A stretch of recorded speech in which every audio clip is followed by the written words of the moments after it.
Assalamualaikum warahmatullahi wabarakatuh. Perkenalkan, nama saya Muhammad Abiyu Alfayat dari kelas KPI 2251B dengan NIM 22050161. Tujuan saya membuat video ini untuk memenuhi tugas mata kuliah perencanaan komunikasi dengan dosen Ibu Dr. Vivi Hasmawati MSI. Perencanaan komunikasi adalah upaya membuat rancangan pelaksanaan sebuah bentuk kegiatan komunikasi, mulai dari perencanaan, pengorganisasian, pelaksanaan di lapangan hingga monitoring dan evaluasi kegiatan komunikasi tersebut. Yang melatar belakangi perencanaan komunikasi adalah untuk menggerakkan program komunikasi di lembaga pemerintah, swasta, organisasi untuk meningkatkan pemasaran seperti sosial, komersial, pemasaran politik. Yang pertama, sosial, menentukan tujuan dan sasaran program komunikasi yang ingin dicapai. Misalnya meningkatkan kesadaran masyarakat tentang isu tertentu, mengubah perilaku, atau mendorong partisipasi dalam kegiatan sosial. Mengidentifikasi target audiens dan menyusun strategi komunikasi yang relevan dengan karakteristik mereka, mengembangkan pesan yang persuasif, jelas, dan mudah dipahami. Kedua, komersial, melakukan riset pasar untuk memahami kebutuhan, preferensi, dan perilaku konsumen. Mengembangkan strategi pemasaran yang efektif termasuk positioning produk, harga, distribusi, dan promosi. Yang ketiga yaitu politik, memahami isu-isu politik yang menjadi perhatian publik dan menyusun platform yang sesuai dengan kebutuhan masyarakat, seperti strategi komunikasi politik yang efektif, penentuan pesan, kandidat, dan penggunaan saluran komunikasi yang tepat. Pentingnya perencanaan komunikasi seperti berhasil tidaknya suatu program pembangunan memerlukan dukungan komunikasi yang pada dasarnya sangat tergantung dari perencanaannya. Artinya program yang direncanakan baik akan mengurangi kemungkinan terjadinya kesalahan. Dalam beberapa kasus, kurangnya perencanaan yang matang dan strategi pendanaan jangka panjang dapat menyebabkan program-program pembangunan menjadi rentan terhadap ketidakpastian pendanaan. Oleh karena itu, pernyataan tersebut menyoroti tantangan utama yang dihadapi oleh negara-negara berkembang dalam mempertahankan keberlanjutan program-program mereka, terutama dalam konteks ketergantungan pada sumber pendanaan eksternal yang terbatas dan dinamis. Sejarah studi perencanaan komunikasi muncul karena adanya konflik antar negara berkembang dan negara maju yang memuncak dalam tahun 1970-an. Pada tahun tersebut terjadi ketimpangan dalam aliran informasi dan komunikasi antara negara-negara maju dan negara-negara berkembang. Negara maju mendominasi produksi dan distribusi informasi. Negara berkembang menjadi konsumen pasif. Isu keseimbangan informasi atau John Mariel, isu yang mendasar dari pertentangan menurut John Mariel. Satu negara sedang berkembang mengeluh dan menantang kebebasan informasi yang masuk ke negara mereka. Kantor-kantor berita barat terlalu mengekspor hal-hal negatif secara sedang berkembang, stereotip bahwa identik dengan kemiskinan, buta huruf, kriminal, teroris, dan korupsi. Kebijakan komunikasi adalah Sam McBride, prinsip-prinsip aturan dan pedoman di mana sistem komunikasi dibangun menjadi kerangka kerja yang dapat digunakan untuk mengkoordinasikan kegiatan. Memilih pendekatan alokasi dana struktural yang berpengaruh terhadap aktivitas komunikasi. Diperlukan kebijakan komunikasi karena Saint McBride. Yang pertama yaitu aktivitas komunikasi yang makin rumit akibat kemajuan teknologi, terutama dalam teknologi satelit, aspek global, komunikasi internasional makin mengabulkan batas-batas negara. Yang kedua yaitu makin tajam kesenjangan informasi yang dimiliki kalangan elit dan non-elit, antara penduduk yang mayoritas dengan minoritas, antara kota, desa, antara yang miskin dan kaya, antara pintar dan bodoh. Yang ketiga yaitu penggunaan sumber daya komunikasi yang tidak efisien. Melalui mitra kerja dengan negara maju dalam konteks kerjasama antar dua negara bilateral dan atau lebih multilateral. Maksudnya adalah mempromosikan saling pengertian dan kerjasama untuk memfasilitasi dialog dan pertukaran informasi antar negara-negara.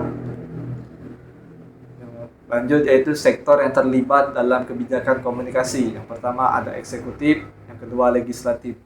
Yang ketiga, badan menggerak dalam perencanaan sosial dan ekonomi.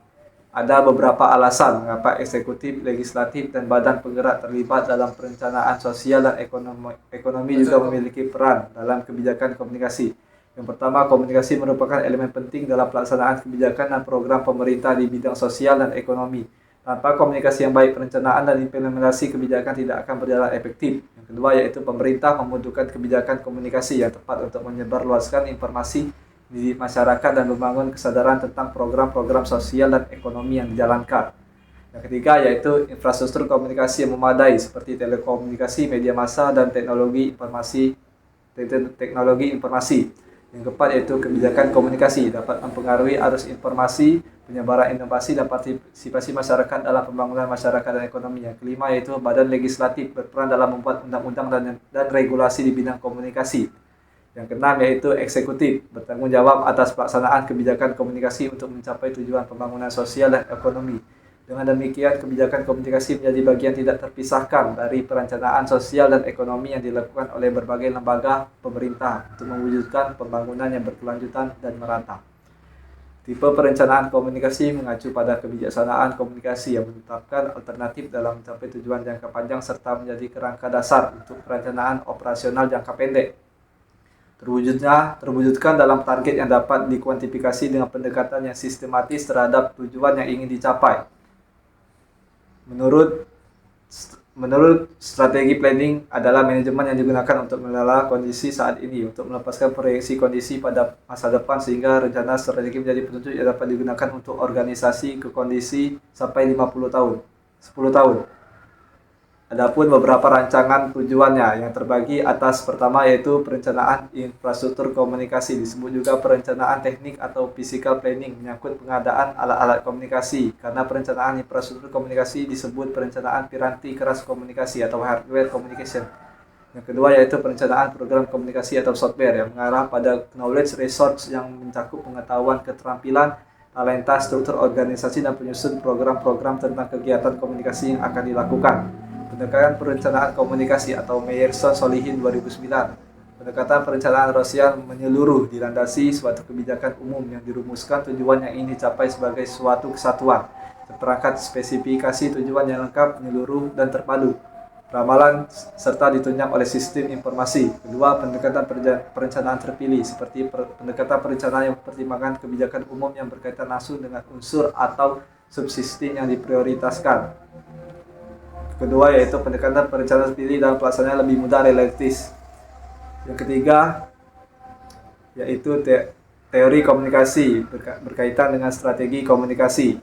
Teori organisasi untuk memahami bentuk kelembagaan baik dijadikan sebagai sarana penggerak program maupun sebagai target program hakikat. Program hakikat perencanaan komunikasi dibagi menjadi dua pendekatan, sebagai perencanaan sebagai penerapan teori, praktis kurang menerima hal ini karena teori seringkali digunakan untuk menjelaskan gejala-gejala dan bukan menjadi teori sebagai pedoman. Yang kedua yaitu perencanaan sebagai proses. Teori digunakan untuk mendapatkan alternatif dalam mengorganisasi fungsi perencanaan.